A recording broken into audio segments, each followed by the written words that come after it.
Hey guys, from time to time, I think I'm going to give you a current event update just so you understand how things happen in the world, especially upsetting events like Afghanistan and the hurricane, fit into the prophetic timeline. When I talk about these things, just going to tell you now, I'm very aware of the tragedy and how we have brothers and sisters there suffering, and all our hearts break for these situations.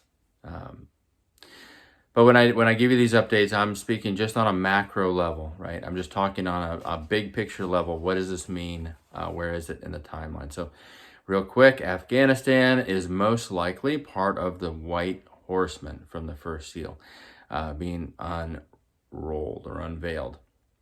Um, President Erdogan of Turkey sent a delegation to the Taliban right after they began making their moves, right after they took Kabul, and he offered a partnership. They've obviously agreed. They're talking to him about providing security for the airport long term. He runs ISIS. So the bombing that took 13 of our Marines was actually done by President Erdogan of Turkey, though nobody will say that publicly. So that's what's going on there. Now, is Afghanistan one of the three? No, probably not, because the Taliban does not work directly for Erdogan. He is not conquered Afghanistan directly. He's partnering with them. This would fit in with the feet of iron mixed with clay in the statue of Daniel. Most likely, the Taliban are supported by Pakistan and the ISI, which is the intelligence service in Pakistan. They are Pashtun, as the Taliban are Pashtun. Interestingly enough, the Pashtun are part of the lost tribes of Israel, and they actually know that, which is very crazy. But anyways, that's a topic for a different time. But most likely, what's going to happen next is, I think, in that region, is the Taliban will strengthen themselves, fortify themselves, and over the next few years, at some point, they will probably try to take Pakistan. It won't be them coming in from the outside. It'll be the ISI from the inside of Pakistan, opening up borders to them. There's already Taliban inside Pakistan in the mountainous region. And sounds crazy, but I think eventually they will take Pakistan too. Combine it into one country, maybe. Who knows? But then they'll have nukes. So that would be interesting. Not interesting, not fun, but that's what will happen most likely, I think. But again, that would just be one of the toes in the Islamic Caliphate Empire. I don't think that's one of the three that Erdogan, as a little horn, would conquer, because he didn't do that one himself. That one's just a partnership. They would probably become part of the alliance. Will they be part of the initial 10-nation alliance? Not sure about that. Time will tell. About all the craziness with our military pulling out, why did that happen? Well, there's one rumor coming out of the intelligence services that President Biden is just senile, and he just gave this belligerent order demanding that they pull out. That is probably not true. I don't believe anything that comes out of anonymous sources in the White House or the intelligence services. So, did his administration completely screw this up? Yep. But who issued the order? Most likely Susan Rice, who's really controlling the White House, according to everybody in the know. She works for Obama, so Obama is the one who did this.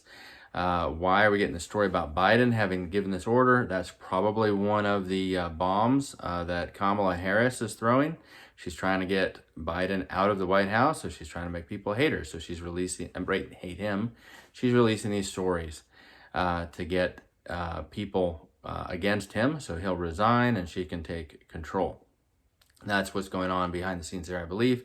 Just note that some stories that have come out recently, the Taliban offered the United States military to control Kabul.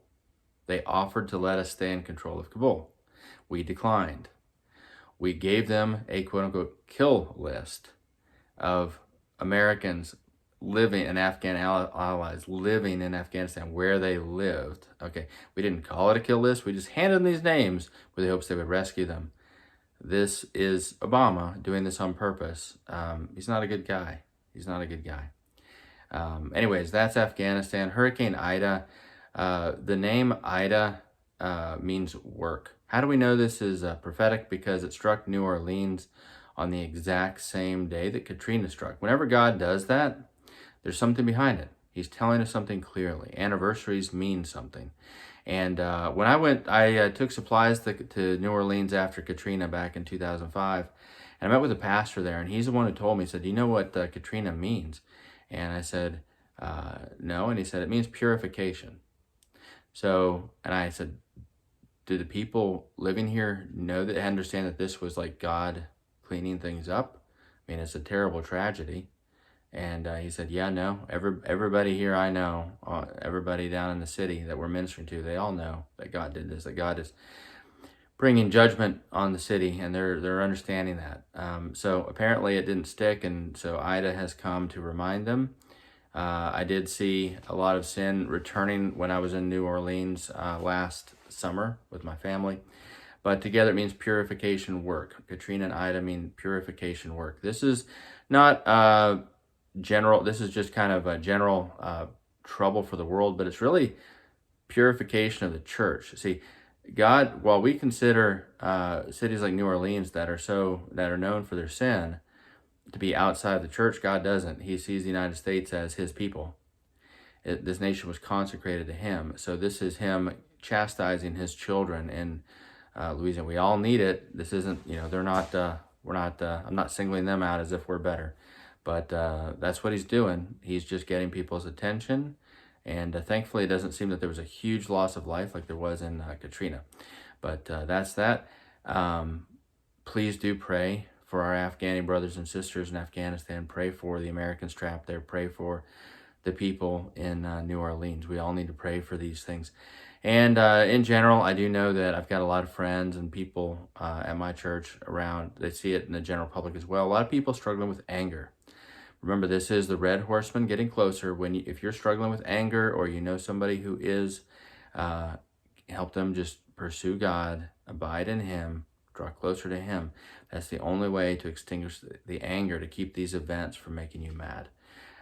Anyways, that's the word for today. I hope this all makes sense. Those of you who've been watching my channel, you know these themes, you understand them. Those who are not familiar with my channel, you're not making heads or tails of this, so I just go watch some of the former videos. These current event updates, I can't go into a full explanation of everything. So hope that was helpful. Anyways, let's pray. Always pray, and let your heart go out to those in need, and do whatever we can to help them.